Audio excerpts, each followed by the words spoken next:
గతంలో కూడా ఇదే మాదిరిగా పరిస్థితులు ఉన్నప్పుడు కూడా మనం ఏ మాదిరిగా పైకి లేచాము అన్నది కూడా మీ అందరికీ తెలిసిన విషయాలే. నేను ఒక్కటే మీ అందరికీ చెప్తా ఉన్నా. ప్రజల్లో ఈరోజు మనం చేసిన మంచి ఉంది.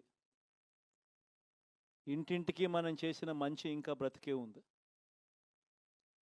ప్రజల్లో ఈరోజు మనం చేసిన పాలన మీద విశ్వసనీయత అనే పదానికి అర్థం ఈ రోజుకి కూడా ప్రజల్లో ఉంది.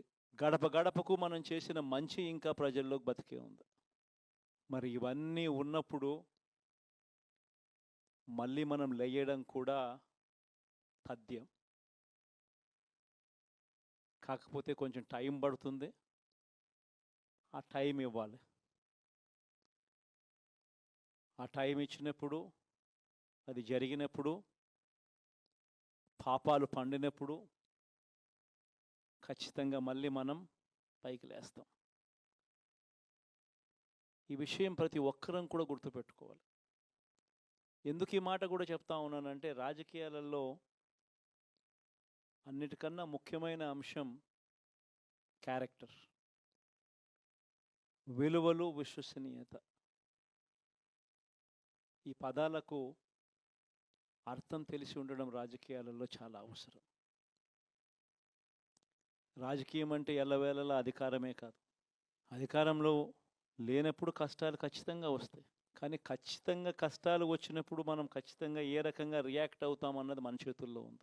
విలువలు, విశ్వసనీయత లేని మనిషిగా రాజకీయాలు చేద్దామా, లేదా కష్టాలు వచ్చినప్పుడు ఆ కష్టాలను ఎదుర్కొని హుందాగా నిలబడుతూ మళ్ళీ 5 సంవత్సరాలు కళ్ళు మూసుకుంటే 5 సంవత్సరాలు అయిపోతాయి, మళ్ళీ 5 సంవత్సరాల తర్వాత మన పాలన వస్తుంది, మన ప్రభుత్వం వస్తుంది, అప్పుడు మళ్ళీ మనమే ఆందోళన ఎక్కుతామన్నది కూడా గుర్తుపెట్టుకొని అడుగులు వేస్తామా అన్నది మనలో ప్రతి ఒక్కరూ కూడా ఆలోచన చేసుకోవాలి.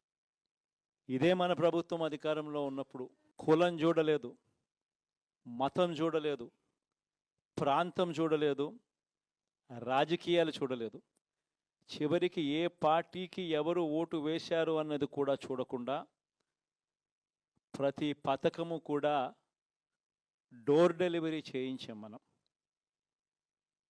అర్హత మాత్రమే ప్రామాణికంగా తీసుకొని ప్రతి పథకము, ప్రతి మంచి కూడా ప్రతి ఇంటికి డోర్ డెలివరీ చేయించాం. అలా ప్రతి మంచి, ప్రతి పథకము డోర్ డెలివరీ చేసిన ప్రభుత్వం మనదైతే, పాలన మందైతే, ఈరోజు కేవలం వాళ్ళ పార్టీకి ఓటు వేయలేదు అని మాత్రమే, ఓటుకు వేయకపోవడమే పాపం అన్నట్టుగా ఈరోజు రావణ కాష్టం సృష్టిస్తూ ఉన్నారు, విధ్వంసం చేస్తూ ఉన్నారు, ఆస్తులు నష్టం చేస్తున్నారు, కొడతా ఉన్నారు, అవమానిస్తూ ఉన్నారు. ఇవన్నీ శిశుపాలుని పాపాల్లో భాగాలుగా ఇవన్నీ అప్పుడే పాపాలు మొదలయ్యాయి.